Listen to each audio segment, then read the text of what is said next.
Bonjour, je suis à Goma, capitale de la province du Nord Kivu, dans l'est de la République démocratique du Congo. Aujourd'hui, je suis reçu par le coordonnateur de l'AFC M23, M. Corneille Nangaa. Monsieur Steve. Bonjour, monsieur le coordonnateur. Toujours aussi grand. Merci. Merci beaucoup, bienvenue. Merci, finalement nous avons notre interview. Ah, je suis à vous. D'accord. Vous allez bien? Je vais très bien. Et il fait beau à Goma. Ah oui, je pense. Dieu nous a dotés de tout, de la nature et du lac, de tout ce que tu peux avoir de bien. D'accord. Tout va bien.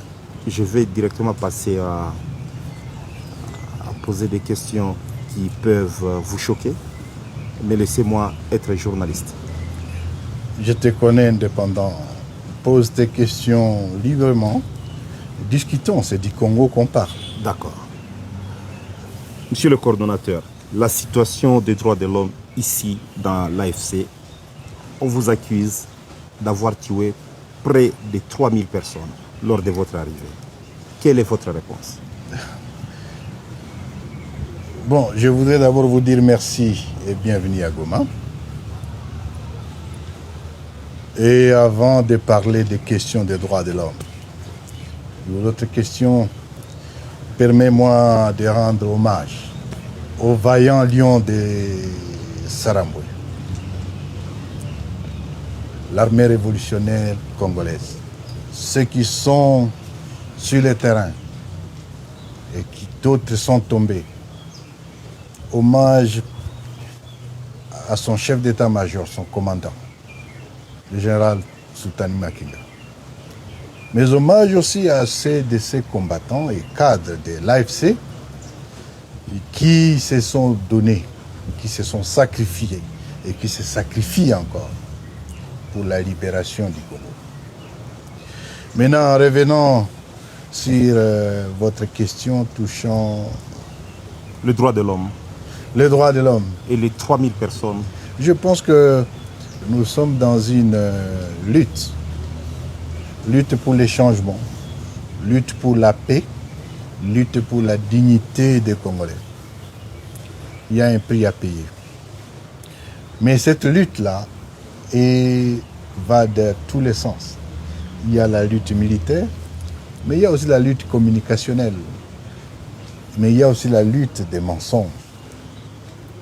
On utilise les mensonges comme une arme. Ça, ce sont des allégations mensongères. Et pour ça, je ne vais rien dire. Je vous dirai simplement que c'est des mensonges. La question est claire, que ce sont des mensonges, des allégations. Et un rapport est en cours de présentation qui sera fait bientôt sur la question. Avant votre arrivée ici, ou bien avant la prise de Goma par les forces de l'AFC, il y a deux députés nationaux notables. Je peux citer un, Hubert Fouloubouta, qui décriait la situation ici, on tuait chaque jour. Il parlait même du départ de certains officiers des FARDC parce qu'il y avait des tracasseries dans la ville de Goma. Est-ce qu'aujourd'hui, quelle est la situation dans les villes ou bien les zones sous contrôle de votre administration? Hommage à nos agents de sécurité. Nous sommes arrivés à Goma, on a trouvé les pillages. Le pillage a été arrêté. Aucune banque n'a été pillée. La population a été plus ou moins prise en charge. Et aujourd'hui, il y a des témoignages. Tu peux faire une semaine, 2 semaines sans entendre un coup de balle. Tout ça, c'est le travail fait par nos agents de sécurité et de l'ordre. Il y a les changements. Mais entre-temps, c'est un processus. Kinshasa, disons, avant d'entrer à Goma, c'était une poudrière. Vous avez différentes forces dans cette ville. Les forces internationales. Les Sud-Africains étaient ici. Les Tanzaniens étaient là. Les Malawites étaient là. Vous aviez plus de 3000 mercenaires européens. On n'en parle pas souvent assez. Plus de 3000 mercenaires européens étaient là. Vous avez en plus les Burundais qui étaient dans les opérations. À côté des FARDC, il y avait bien entendu les FDLR. Et bien sûr, il ne faut pas compter les civils, nos compatriotes à qui on a distribué les armes comme du pain. et on les appelle les Ouazalendo. Et il y avait, il faut compter les contingents de la MONUSCO parce qu'ils étaient partis au conflit. Toutes ces forces hétérogènes, hétéroclites, sans commandement unique, c'était une poudrière qui avait créé l'insécurité, tracasserie, des barrières partout. Les cambistes, c'était les premières cibles. Ils étaient tués tous les jours. Mais depuis notre arrivée, nous avons mis de l'ordre. Oui, je ne dis pas que la situation est devenue, nous sommes devenus au ciel. C'est un processus en cours et grâce surtout au professionnalisme de nos forces, la situation se stabilise. Les autorités civiles sont installées. Plus ou moins, on a trouvé qu'il n'y avait pas d'eau, l'eau a été installée. Ils avaient coupé l'électricité est revenue. La communication est là.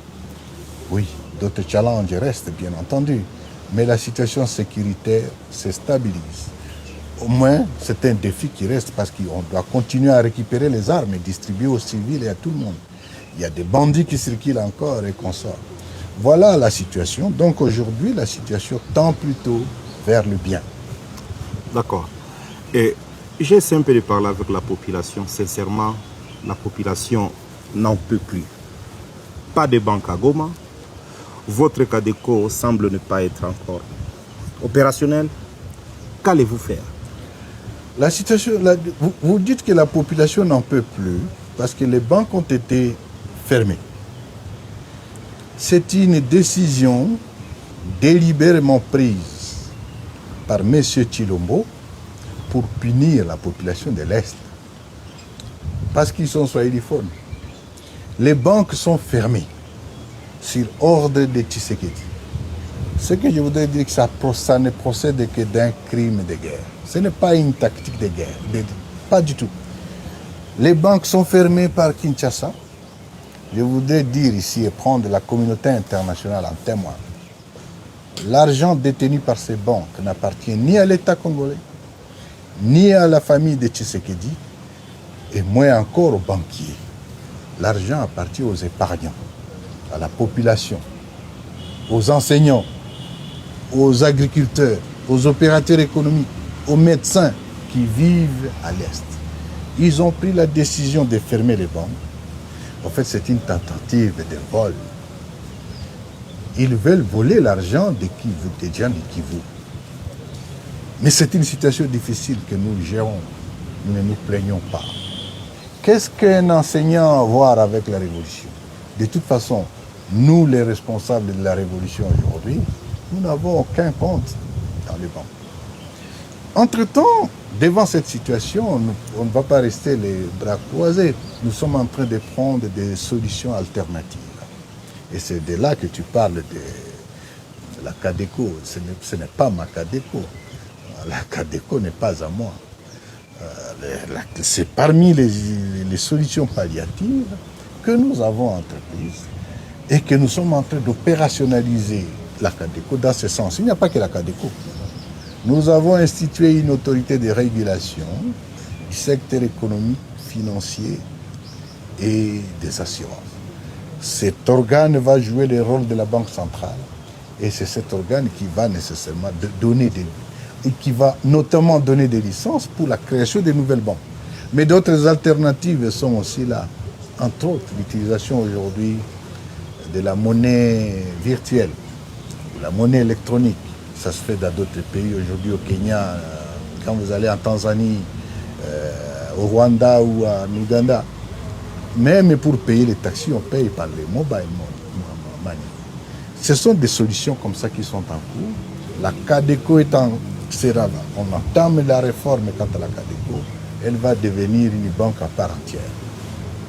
Donc, vous semblez me dire que votre administration est bien, le mouvement est bien administré. Mais nous organisons, okay. Nous représentons l'État et nous gérons. Des situations difficiles auxquelles nous faisons face, nous n'allons pas à Washington, nous n'allons pas, je ne sais pas, à Paris pour pleurnicher comme fait l'autre. Nous trouvons des solutions à nos problèmes. Et c'est ça la réalité. Il y a un scandale qui vient de se passer d'ailleurs à Kinshasa avec le propos de Nicolas Kazadi. Est-ce que les propos de Nicolas Kazadi vous choquent ou vous réconfortent? Non, je vous avais dit la fois passée que tout Congolais qui aspire au changement est membre de l'AFC. Et Nicolas est le premier. Nicolas Kazadi. Il est membre de l'AFC, plus ou moins, même s'il ne peut pas encore le faire physiquement, mais il le fait déjà en termes d'idéologie. L'AFC prône le changement. Et Nicolas a vécu ça, c'est un témoin. Ce qu'il a dit est scandaleux. Mais c'est d'autant plus important que la population nous donne maintenant raison. Le régime Tshisekedi, c'est une bande tribale de voleurs, d'escrocs, de détourneurs. En réalité, ce que Nicolas, c'était celui qui avait la caisse de ces détourneurs. Et le chef de bande est connu. Le chef de bande de cette rapine, c'est lui-même, M. Tshilombo. Ce qu'il a dit, je lui dis coup de chapeau parce qu'il a dit la vérité. Ce qu'il a dit, de toute façon, vous n'avez pas encore su. Vous savez ce qui se passe aujourd'hui au niveau du trésor. Tout ce qui rentre au trésor, ça sort le soir. Et c'est pour aller à la famille présidentielle ou du moins à la présidence. Tu sais ce qui se passe? Même pour payer les agents maintenant, on fait recours aux entreprises. On a vidé toute la trésorerie. Les entreprises d'État ou bien les établissements d'État comme Fomine et consorts, c'est tout ce qui vient et qui est parti. Il n'y a plus aucune règle. Et c'est d'autant plus grave que toutes les institutions sont infantilisées. Le Parlement ne peut faire aucun contrôle. Et tout ministre qui ose même dire que non, telle entreprise, on va faire un contrôle, c'est lui-même le voleur en chef, le président, M. Tshilombo, qui interpelle les assemblées nationales, les membres, les députés nationaux et les sénateurs de ne pas interpeller les ministres, qui demande aux ministres d'arrêter de suspendre ou de prendre des actions disciplinaires quelconques contre les mauvais gestionnaires d'entreprise. C'est grave. On n'a jamais vécu ça. Et le pays est dos au mur. On a infantilisé les institutions. On a mis la terreur pour que personne n'ose soulever un mot.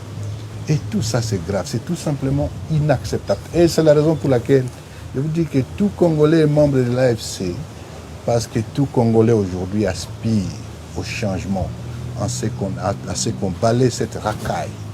Le changement est voulu et attendu de tous.